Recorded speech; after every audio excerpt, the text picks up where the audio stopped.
Caríssimos irmãos e irmãs, quando a gente pega esses textos, a gente, no final de semana, no domingo, a gente sempre tem que pensar que tudo é em função do Evangelho, de forma que a igreja monta a sua liturgia a partir do Evangelho do dia, e é assim que é escolhida a primeira leitura, e tem um elo profundo sempre com o Evangelho, e assim também o Salmo, e daí a segunda leitura. O Evangelho é o centro, e depois a primeira leitura que dá o vínculo, o Salmo e a segunda leitura. A pergunta que a gente tem que fazer hoje: qual é o vínculo que tem entre a primeira leitura de Jonas e o Evangelho de hoje? O vínculo é a prontidão diante do Kairos, a prontidão diante do tempo da graça. Tanto na primeira leitura quanto no Evangelho teve chamado, e desse chamado brotou uma prontidão diante da graça. Para entender bem, a primeira noção que a gente tem que entender é a noção do tempo. O que de fato é o tempo? Tem um escritor, um filósofo da Grécia chamado Aristóteles, que vai influenciar muito a igreja de nosso especial São Tomás. Ele vai definir o tempo assim: o tempo é a marcação da mudança. Marcação da mudança. Você estava aqui, você veio para cá, você mudou. Se mudou, teve tempo. Esse tempo que a gente passa, que a gente vive aqui, recebeu um nome. O tempo nosso é o tempo chamado de Cronos. Cronos, daí vem cronômetro, cronológico. É o tempo dessa sucessão de dias, de minutos, de horas. A partir, lógico, de uma convenção e também de toda a questão do Sol, da rotação da Terra e tal e coisa, mas acima de tudo é esse tempo nosso, marcado por minutos, por dias, meses, ontem, hoje, passado, presente e futuro. Esse é o tempo cronológico. Existe um outro tipo de tempo, mas que não é bem um tempo, porque é justamente algo fora do tempo. Pode ver como isso. Deus não está sob a ação desse tempo nosso. Deus está fora desse tempo. Todas as coisas no cronológico, elas têm começo e vão ter fim. Um outro filósofo chamado Ovídio vai falar assim: tempo devorador de todas as coisas. Ou seja, tudo aquilo que você está enxergando, o tempo vai consumir. Só que Deus não é consumido. Só que Deus não está nesse tempo. Então Deus está acima do tempo. Deus não tem começo, Deus não tem fim. Então, entre aspas, o tempo de Deus, que não é um tempo, é aquilo que a gente chama de eternidade. Deus é um ser eterno, com E maiúsculo. Presta atenção nesse detalhe. Deus é eterno. Essa eternidade com E maiúsculo significa que só Ele é assim, só Ele é eterno, com E maiúsculo. Santo Agostinho, ele vai dizer que a primeira coisa que Deus cria foi o tempo, de forma que quando Deus criou o tempo, Ele olha para a história do homem, para o tempo todo, para o primeiro dia e o último dia, na palma da mão dele. Todo como se fosse uma régua que cabe na mão dele, de forma que ele enxerga tudo como se fosse o presente para ele. Na perspectiva nossa, dentro da régua, há um passado, um presente e um futuro. Da perspectiva de Deus, que está com a régua na mão, tudo é um eterno presente, de forma que Ele é o Senhor do tempo, da história, da eternidade, de forma que Ele pode então ajustar as coisas independente do cronológico. Nós não. Você não pode fazer coisas ontem, não é? A gente está sob esse cronológico, mas Deus não. Se Deus então tem tudo diante da palma da sua mão, como se fosse uma régua, Deus por vezes pode ajustar algo que está no começo da régua para o final.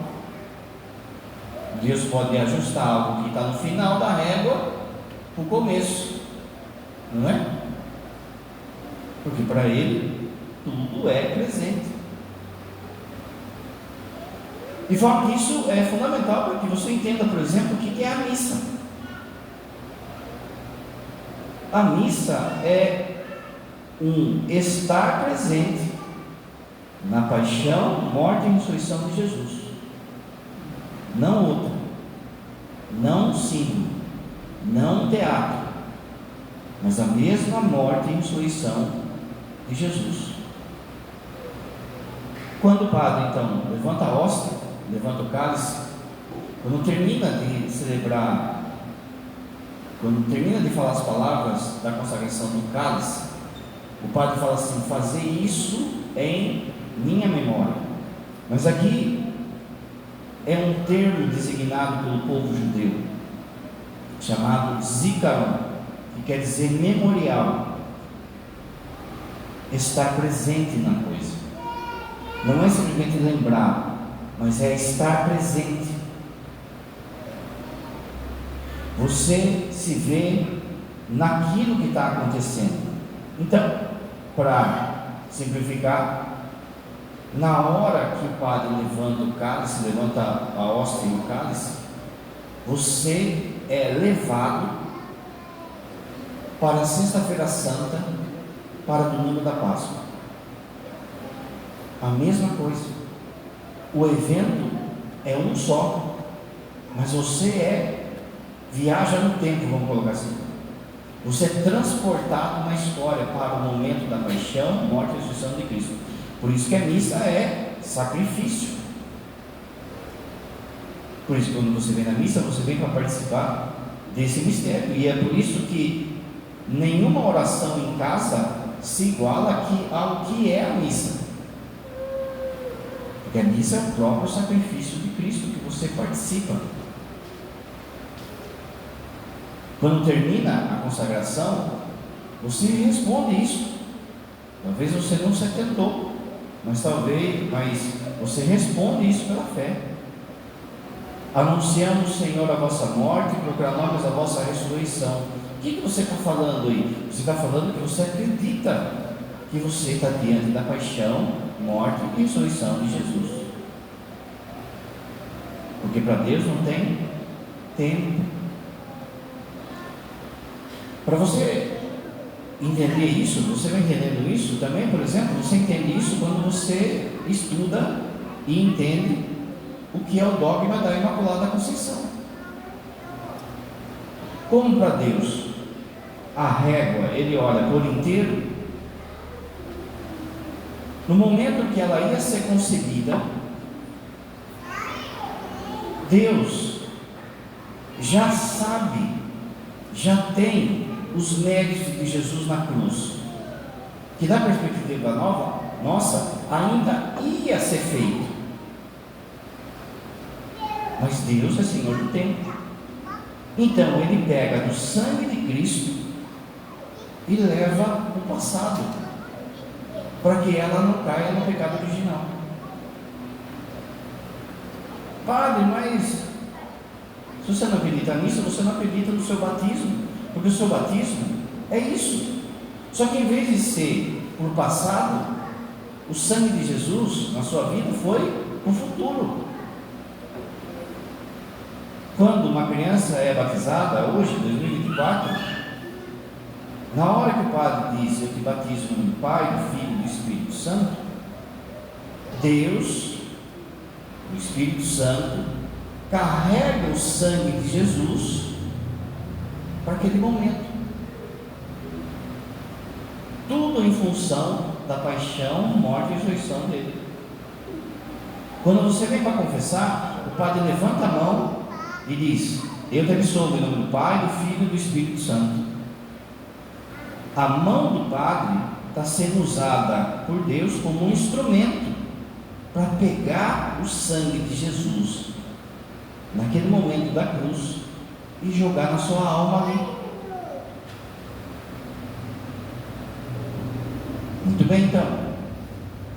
Tempo cronológico é um minuto, dia, mês, hora. Eterno, um E maiúsculo, é Deus lá em cima. Só Ele é eterno. Ele não tem começo, não tem fim. Deus não vai ficar mais belo amanhã. Deus não vai ficar mais inteligente amanhã. Deus é Deus. Ele é. Por isso Ele é eterno. Toda vez que Deus eterno coloca a mão na história nossa, vou repetir, toda vez que Deus eterno coloca a mão na régua, na história, recebe um outro nome: Kairos, tempo da graça. O que é tempo da graça? É Deus Todo-Poderoso quando Ele bota a mão aqui.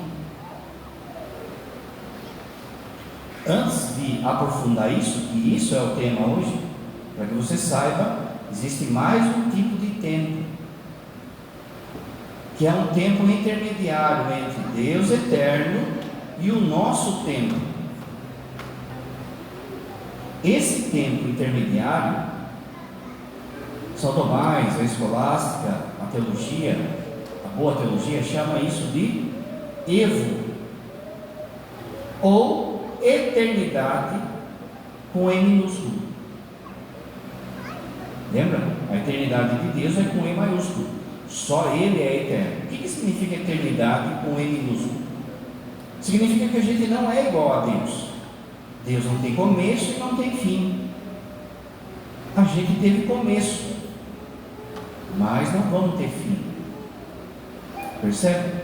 Esse evo, esse tempo intermediário, é o tempo dos anjos.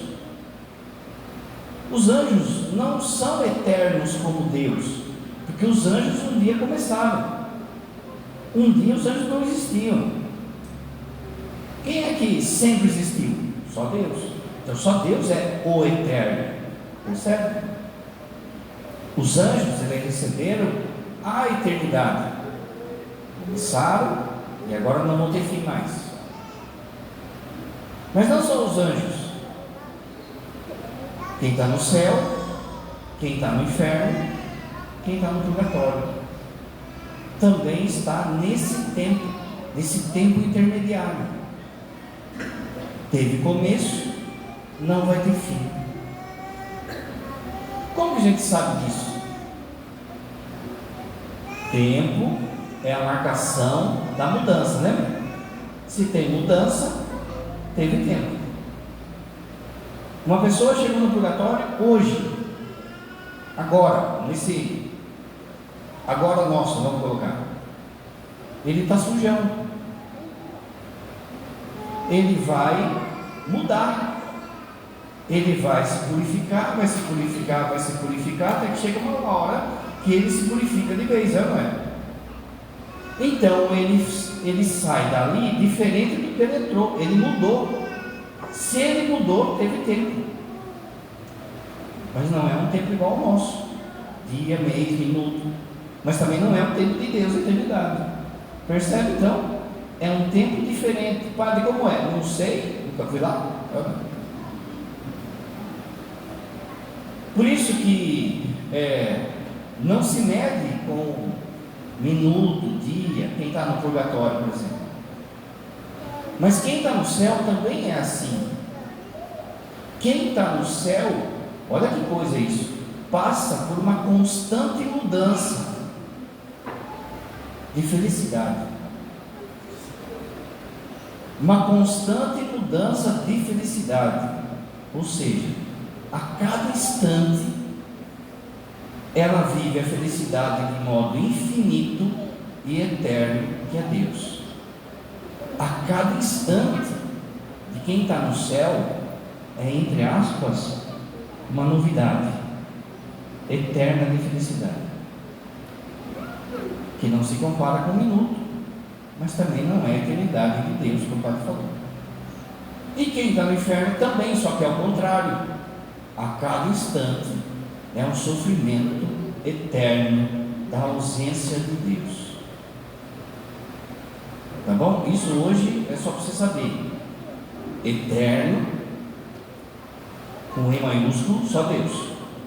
Eternidade, ou Evo, com E minúsculo, os anjos, quem está no céu, quem está no purgatório, quem está no inferno. E o tempo nosso, cronos, cronológico, minuto, dia. O quarto tipo de tempo, que é quando? Quando Deus eterno põe a mão aqui na nossa história. Aí esse tempo se chama Kairos, tempo da graça. Olha só para você entender a segunda leitura. A segunda leitura está dizendo aquilo que o Padre falou: todas as coisas vão passar, o tempo devora tudo. Eu digo, irmãos, o tempo está abreviado, pois a figura deste mundo passa. Percebe? O Evangelho Jesus começa falando o quê? Completou-se o tempo. Agora chegou o tempo oportuno. Agora chegou o tempo da graça. O reino de Deus está próximo. Por isso, convertei-vos. Na carta aos Gálatas, no capítulo 4, é dito assim: na plenitude dos tempos, Deus enviou o seu Filho. Vamos entender. Toda vez que Deus coloca a mão aqui na régua, é Kairos, certo? É tempo da graça.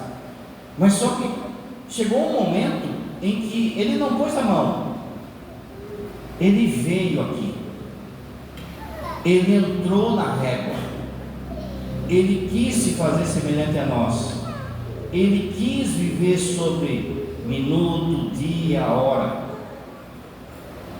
Ele nasce como uma criança, se desenvolve como menino, como adolescente, como um jovem, como um adulto, e morre na cruz. Ele sofre a consequência desse tempo nosso. Para quê? Para que a gente possa participar do tempo dele. Quando ele vem ao nosso encontro, no Evangelho, na palavra, na Eucaristia, no pobre, é tempo da graça. É Deus vindo até nós e nos resgatando do peso que é essa régua. Por quê? Porque se não tivesse isso, gente, a vida seria um desespero. Porque todo mundo aqui caminha para o abismo. A cada instante que passa, esse cronos nos devora. A cada instante que passa, a régua nos devora. De forma que a cada instante que passa, você está envelhecendo, adoecendo e morrendo.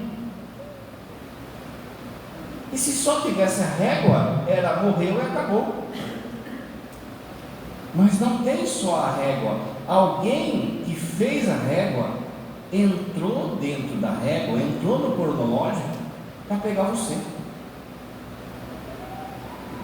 Toda ação de Deus que busca te pegar é kairos, é tempo da graça. Na primeira leitura, só que para isso há uma ação que é de Deus e Ele já fez, mas existe uma responsabilidade de cada um, e daí depende de nós. Na primeira leitura, Jonas, ele é um dos profetas, se não for o maior, preguiçoso. Jonas era um indolente, um insolente também. Como você sabe a história de Jonas, Deus chega ao profeta Jonas e fala para ele assim: eu te envio para a cidade de Nínive. Você vai até essa cidade e vai pregar para que eles se convertam, senão daqui 40 dias eu vou destruir essa cidade. Só que Nínive era uma cidade grande, foi dito aqui no texto. Nínive era uma cidade fora do povo de Israel, não era do povo que seguia os 10 mandamentos, não era o povo que seguia Moisés. Era uma cidade pagã, uma cidade enorme, um porto, uma cidade enorme, cheia de riqueza, cheia de pecado. De forma que, se Deus fala que Ele ia destruir Nínive, significa que Deus está olhando para a cidade de Nínive como olhou para Sodoma. Então é uma sociedade, uma cidade totalmente perdida. E Jonas, na hora que recebe essa palavra de Deus, fala o quê? Eu vou é nada. Eu vou resolver esse abacaxi? Eu vou lá que não vai me matar. Eu não vou. Deus falando para ele, veja. Chegou no porto, primeiro navio que estava zarpando, ele entrou. Vou vazar. Vou dar uma desentendido. Conforme estava ali no meio do mar, os tripulantes daquele navio começaram a morrer. O capitão do navio desconfiou. Alguém nesse barco, nesse navio, está trazendo uma maldição de Deus. E Jonas, não é comigo. Só que continuaram as mortes. E chegou uma hora que Jonas viu que não tinha o que fazer, ele tinha que se apresentar e falar. Ele viu a burrada que fez. Ele chega então para a tripulação, para o capitão, e fala assim: olha, a culpa é minha. Deus me deu uma missão e eu fugi da minha missão. Meus irmãos, olha só, fugir da sua vocação sacerdotal, no matrimônio, fugir da sua vocação vai trazer desordem, infelicidade e morte. A sua vocação é um instrumento para você ser feliz. Sou eu, a culpa é minha. Então, olha só, agora eu percebi que eu fiz burrada. Então, para não atrapalhar mais vocês, me joguem no mar. Veja, ele não está pensando na baleia. Ele está pensando para jogar ele, para ele morrer, porque a burrada foi ele. Ele está ali desesperado, porque ele é culpado da morte da turma e é culpado da desobediência a Deus e também de Nínive não se converter. O capitão e a tripulação ficaram contentes com Jonas, não é? Foi na hora, cataram ele lá, fizeram balança caixão, sabe? e jogaram Jonas no mar. Deus, na sua misericórdia, vai salvar Jonas. No meio de tudo isso, Deus vai enviar lá uma baleia, um leviatã, a gente não sabe direito o que animal, mas de certo um animal como uma baleia, que engole Jonas. E Jonas fica 3 dias no ventre da baleia, meio que para cantinho do castigo, sabe? Para refletir, porque ele também poderia ter morrido na hora que a baleia tivesse comido ele. Fica 3 dias lá, pensando no que fez, sem esperança, porque como eu vou me livrar dessa, não é? Quem que vai pescar uma baleia? Hein, Henrique? Quem que vai pescar uma baleia? Deus, na sua misericórdia, fez com que a baleia vomitasse Jonas numa praia. Que praia? A praia de Nínive. Ou seja, vai, cabra. Olha a primeira leitura como começa. A palavra do Senhor foi dirigida a Jonas pela segunda vez. Segunda vez. Estou te dando uma chance. Estou te dando mais uma chance. Levanta-te e põe a caminho da grande cidade de Nínive. Anuncie-lhe a mensagem que eu vou te confiar. E aí contou a história que ele passou então aí dizendo ao povo, para que o povo se convertesse.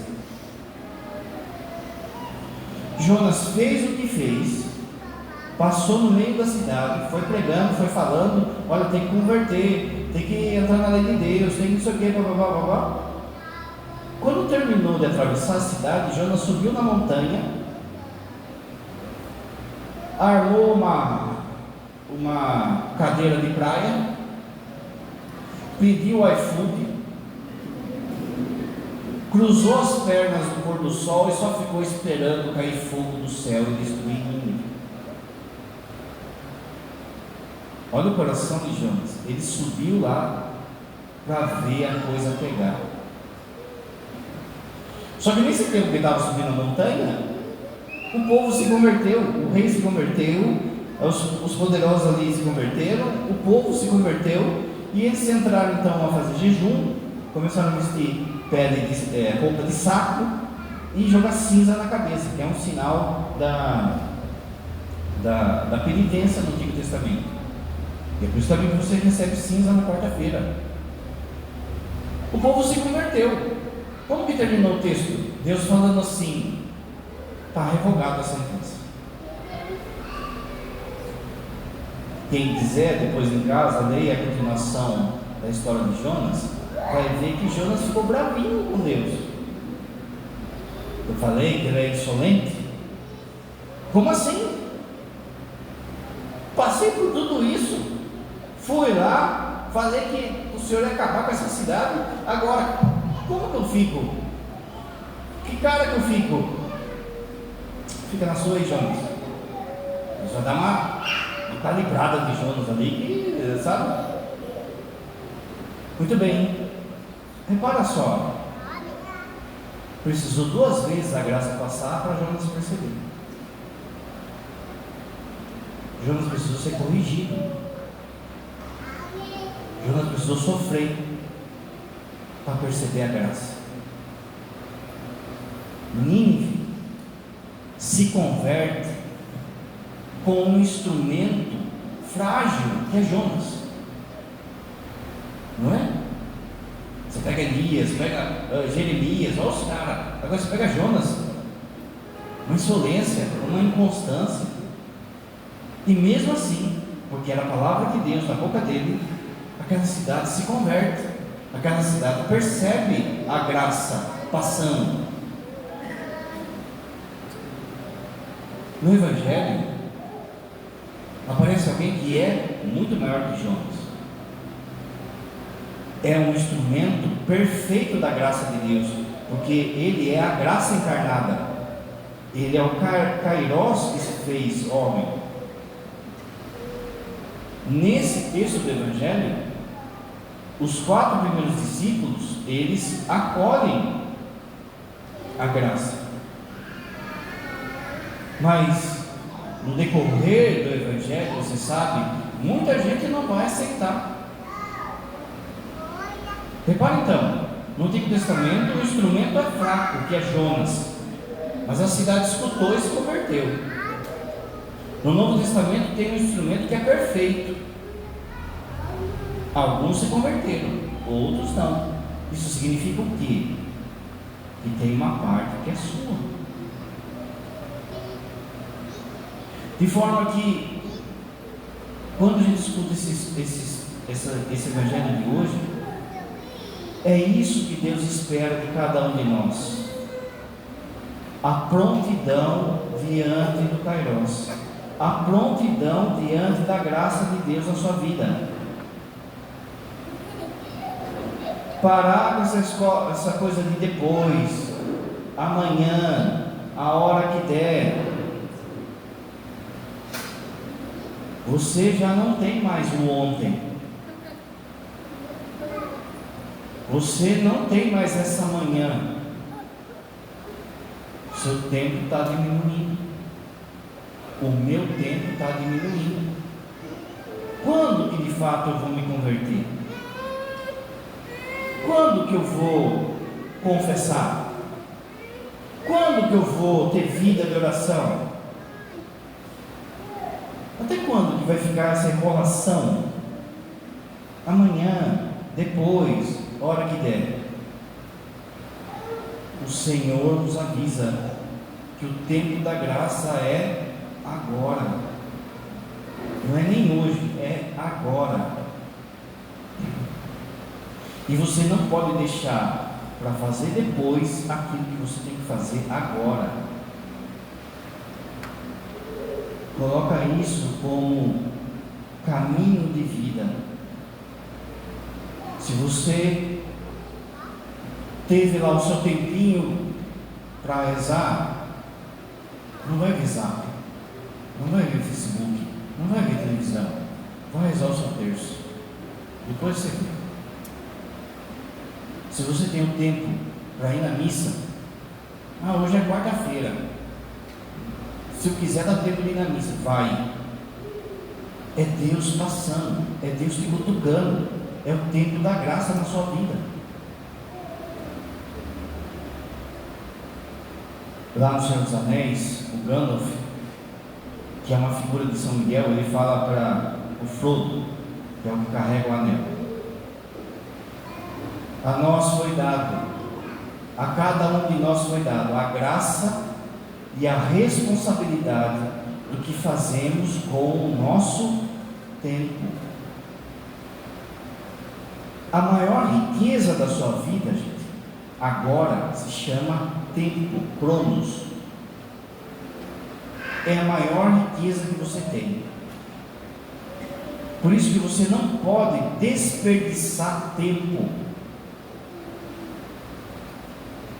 Entenda, descanso não é desperdício de tempo, lazer não é desperdício de tempo, mas pode virar. O trabalho não é desperdício de tempo, mas pode virar.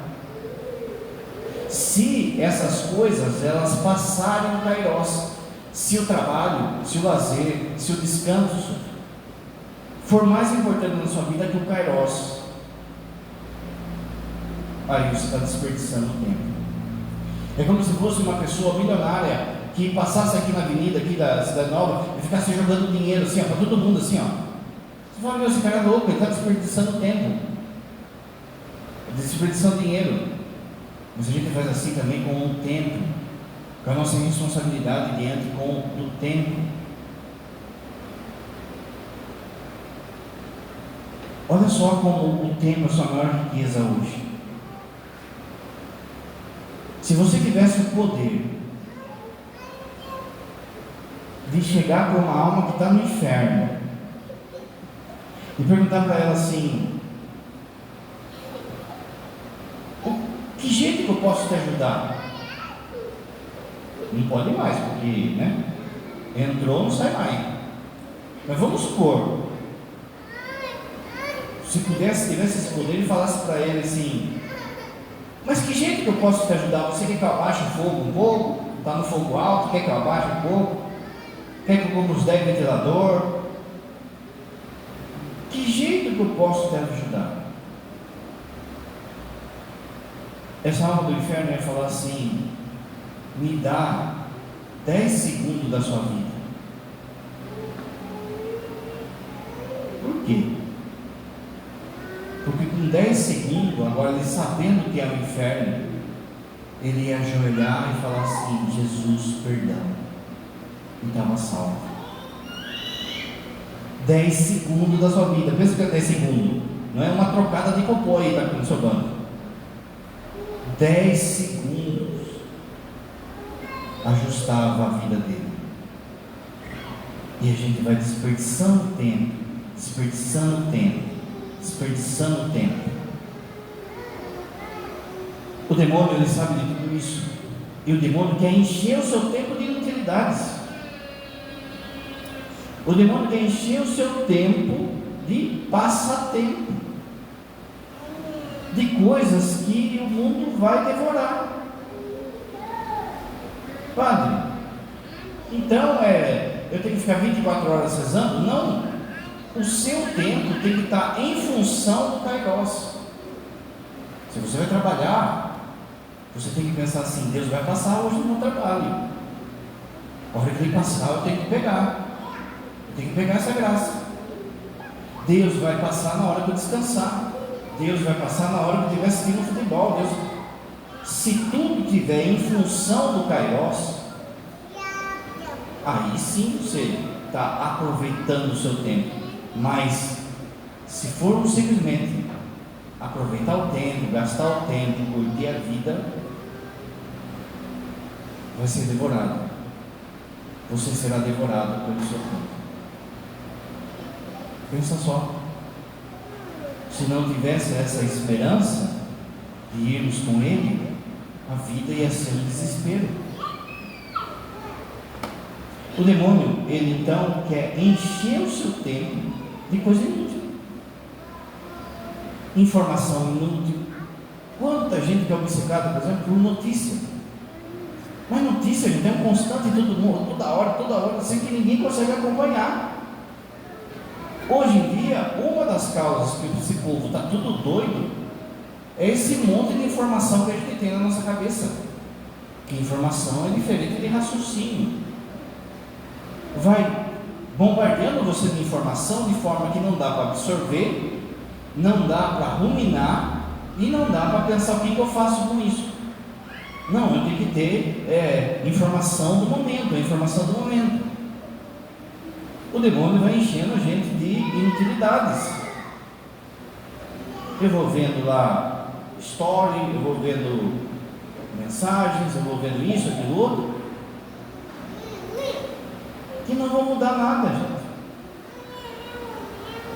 Vira e mexe, levanta a pessoa na missa e vai lá ver que diz que chegou uma mensagem, chegou uma ligação, vai que é importante, é o demônio querendo tirar o Kairos da sua vida, porque na hora talvez que você saiu, que você foi tomar água, que você distraiu, foi a hora que tinha uma palavra que era sua,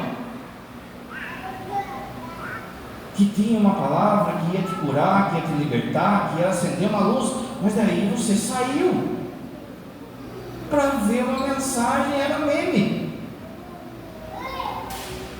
É uma figurinha do Vadimeia, nova, nem é códigos. Veja, se é algo importante, vão te achar. Se aconteceu algo de grave, vão te achar. O Kairos, ele tem que ser uma responsabilidade com cada instante que a gente está vivendo, para perceber Deus passando. Então, por exemplo, eu vou trabalhar. Onde que se manifesta esse Kairos? Sendo honesto, trabalhando e fazendo bem feito as coisas, fazendo as coisas para não deixar rastro para o outro, atento à vida das pessoas que estão à sua volta, Você está na família, viver aquele momento em família. Você está na igreja, é o momento de você estar aqui e não ficar pensando: quando será que está o jogo? O que eu vou jantar? Será que vai chover na hora de eu ir embora? Repara que o demônio, ele fica colocando então interferência no kairos. Microfone falha. Você está lá atento. Você está entendendo e de repente seu coração começa a pegar fogo. E daqui a pouco a sua vizinha que está aí no seu banco fala assim: viu que hora que é? Pronto, já quebrou. Já quebrou o kairos. Perceba então o quanto que ele tem responsável diante de Deus que está passando na nossa vida. A Jonas foi dada uma segunda chance. Para mim, acho que já foi dada umas 200 chances. Mas para você também, né? Você sabe disso. Cada vez que você vem conversar, é uma segunda chance, é uma terceira chance, é uma quarta chance. Só que uma hora vai acabar. E se for hoje? E se for amanhã? Tem gente que não vai chegar no fim do ano. O louco, padre, você está agorando a gente? Não. Ou estou falando bobeira? Quanto tempo você tem? O demônio coloca na nossa cabeça que a gente vai viver até 100 anos. E se não for? Aqui vale muito a conversão de Santo Expedito, né? Santo Expedito era um soldado romano. O coração dele já estava queimando, já estava ardendo de desejo de Deus. Mas sempre depois, um dia ele estava com a convicção de pedir batismo, e de repente aparece um corvo, e esse corvo começa a grasnar. E quando ele grasnava, Santo Expedito entendeu que ele estava meio que falando cras, cras, cras, que significa amanhã, amanhã, amanhã. E aí você pega na imagem de Santo Expedito, o que tem? Ele com a cruz, que está escrito Odie, hoje. É hoje. Hoje tem que ser a virada de chavinha da sua vida. Não importa se você tem um mês, um ano, 100 anos para frente. O que importa é como você vai viver esse tempo de hoje em diante. O bom ladrão, bastou 5 minutos, ele agarrou a graça e falou: meu, é agora. Lembra-te de mim quando entrares no teu reino. 5 minutos. O outro do lado não quis. Tinha o mesmo tempo que ele. Não quis. A nós foi dada a graça e a responsabilidade daquilo que fazemos com o nosso tempo. Creio, Deus Pai Todo-Poderoso.